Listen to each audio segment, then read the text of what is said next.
Hello. Today I'm going to tie for you a furled damselfly nymph.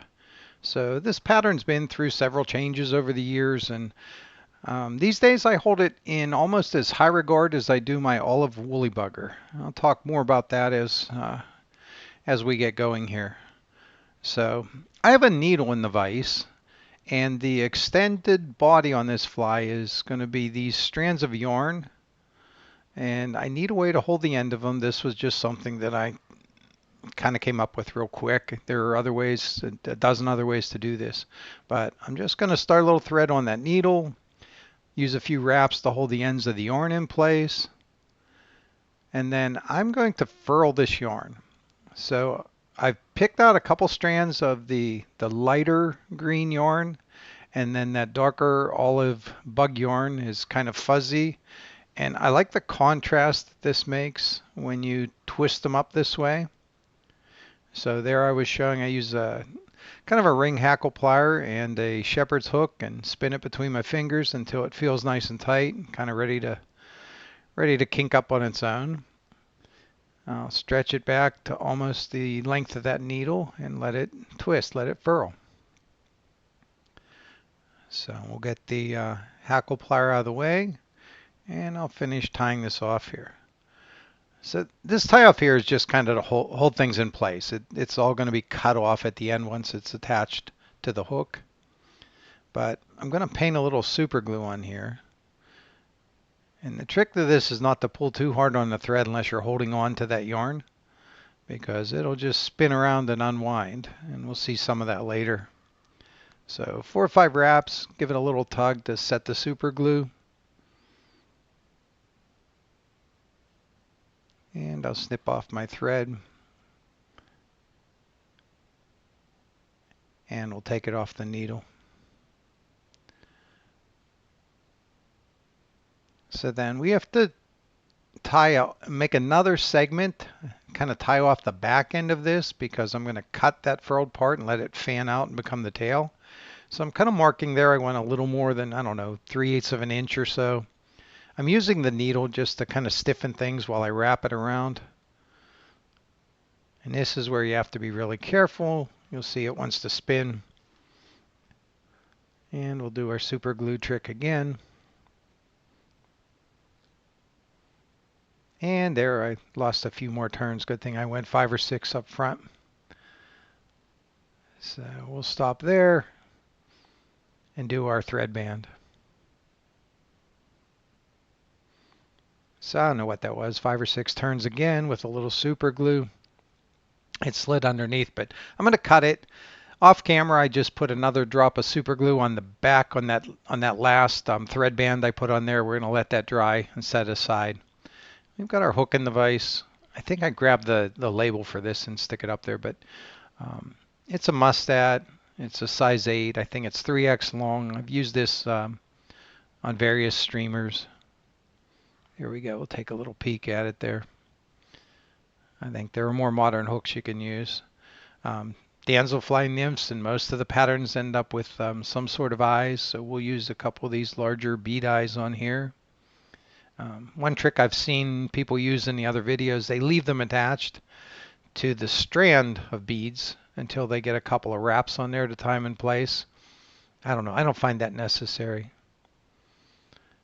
But what I do is I kind of get the thread where it needs to be in the middle between the eyes. I'll put a couple of wraps on and let it begin to turn, and I'll cross over and come from behind and do 2 wraps, and then a wrap or 2 around the shank to lock it down. And here we're just eyeing things up to make sure everything looks like it's in the right place. Give us a closer look at it. Fight with the camera a little bit and see if we can clear that up.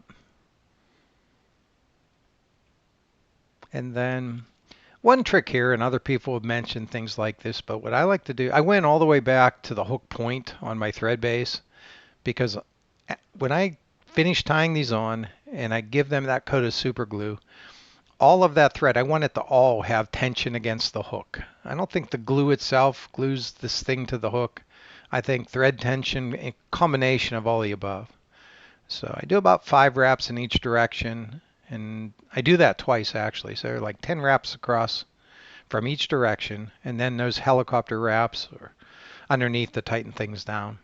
That stiffens it up pretty good. And like I said, I'm going to coat this with super glue, and it's all going to act as one unit and hopefully not be too prone to spinning on the hook.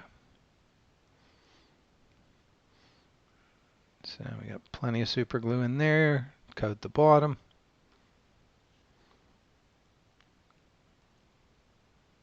And I'm going to put a little, that's lead-free wire. I'm going to put a little bit of that in the center of the shank of this hook, 7 or 8 wraps, just holding it with the tip of the needle nose pliers so that my fingers aren't in the way.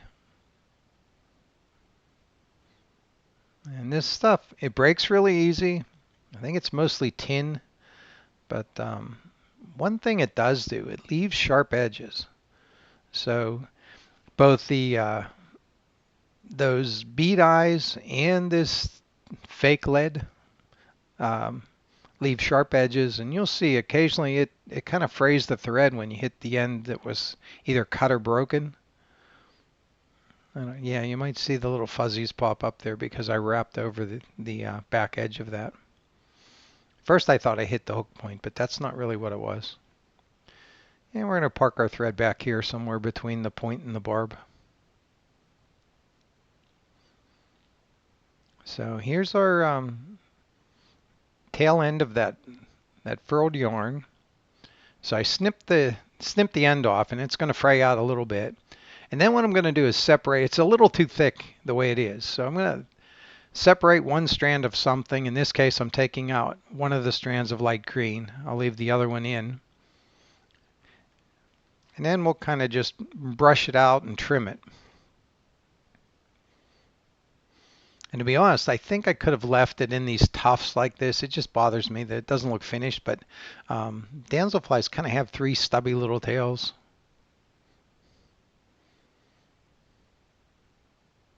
So if you prefer and you want to kind of trim up each strand of yarn and make it look like 3 separate tails, that's another way to go here. So just grab a nylon gun brush and kind of spread those out. And it doesn't hurt to brush down along the length of that as well and pull out some of those fuzzies. They'll move a little water, and it'll help it kind of fan around as you're during your retrieve. So I measure this for that size 8 about 3/4 of an inch long, and then I want to tie it in right in front of that. So I'm tying it in right behind that lead. Get a couple of turns on there. That was 4, 5, 6 maybe. Get a couple in front, a couple more over top. And we'll park the thread underneath. And I tied that with the tail facing up and down, vertical I should say. You could easily make that go sideways as well. I think the natural's tails kind of fan out sideways. And we'll give the ends there a drop of super glue. That'll keep all of that from wanting to spin on the hook. And that fuzzy yarn, if you're going to fish and use this for, say, fish with teeth, this will keep that tail from being pulled out on the first fish.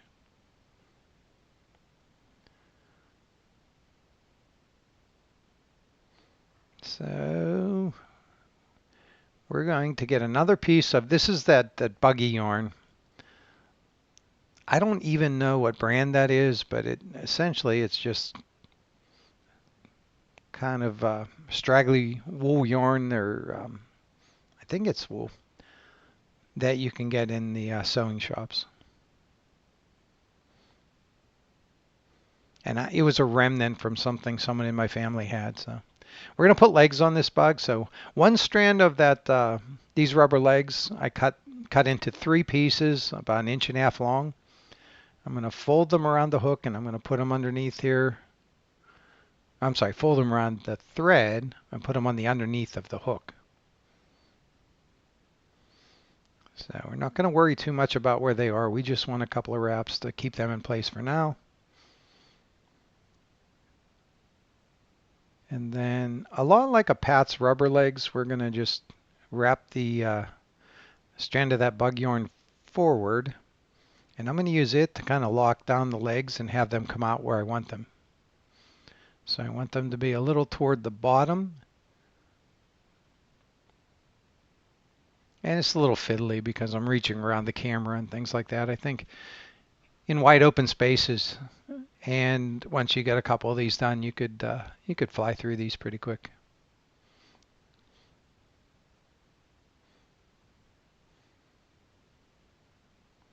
So while I'm doing that, and to try and distract you from my um, spasmic hand gestures while I'm pulling legs around, I started to mention that I use this sometimes in place of olive woolly buggers or actually other streamers. And what I think, it's interesting because when it's all done, I don't know if fish are actually taking it for a damselfly nymph, if they're taking it just because it has movement and looks like food in the case of maybe bass and panfish, or if it actually looks like the real thing enough that that's what they're eating it as. But in any case, in the right water, usually if it's a river or stream, that's later in the season when the water gets kind of low and froggy looking, slows down, you find those big deep pools. If you drag this through early in the morning or late at night, this seems to work well. And then I had a lot of success on this. They stocked, of course they were stock trout, but they put them in a pond near us. And if you toss this out as far as you can and twitch it across, you'll catch a combination of trout, bass, and bluegill um, out of that pond. So I like where the legs are, and I'm going to come back just a little bit, make a little thread band. I want it to be kind of nice and level there. That's where I'm going to tie in two tips of these hackles. I'm going to put them um, concave sides together, push as many fibers as I can back, and then I'm going to hold them about even with the back of the hook and put a couple of wraps over top. Well, don't pull tight at first. You're going to want to make sure they're where they're supposed to be. So I like how that is.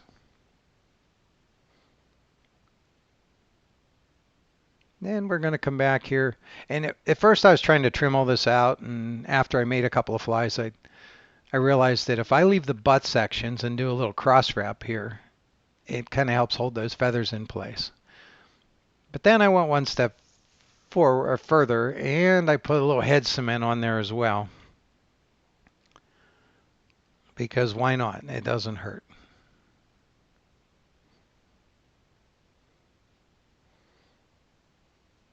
So this fly's kind of almost done.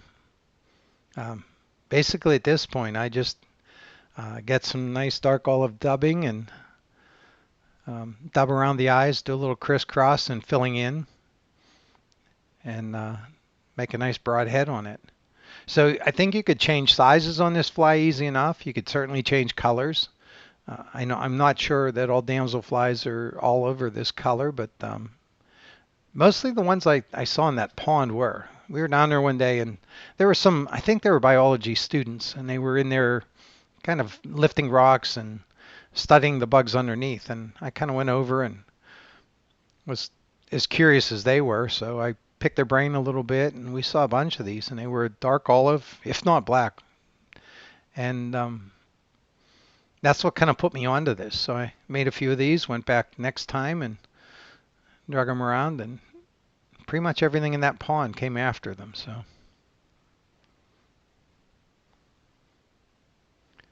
we just finish up the dubbing here.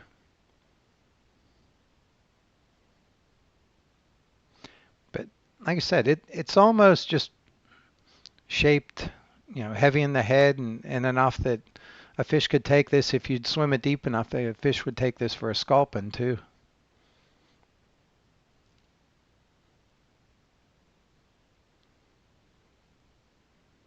So I'll put a little more dubbing on and fill that in just a little more. And this is nothing. This is rabbit dubbing, like dark olive rabbit. I think basically it was a one of those containers with multiple colors in it, but I have since used them up and filled them in with other things. I had a dark olive hare's mask, and I cut some of the fuzzy stuff loose and and filled up that compartment with it.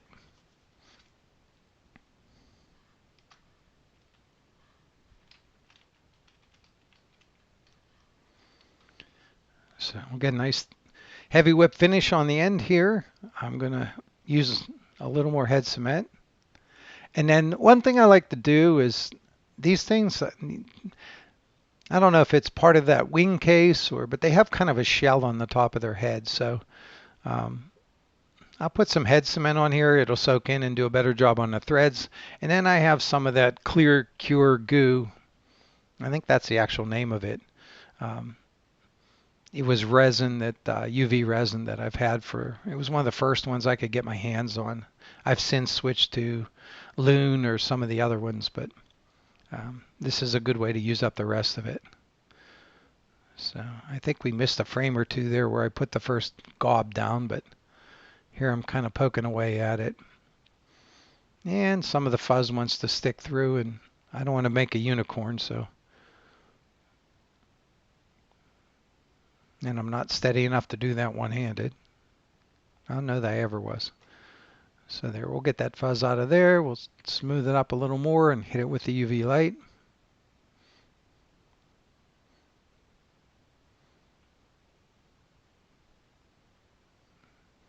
And a bump on the eye there. We got that out of the way and we're good to go.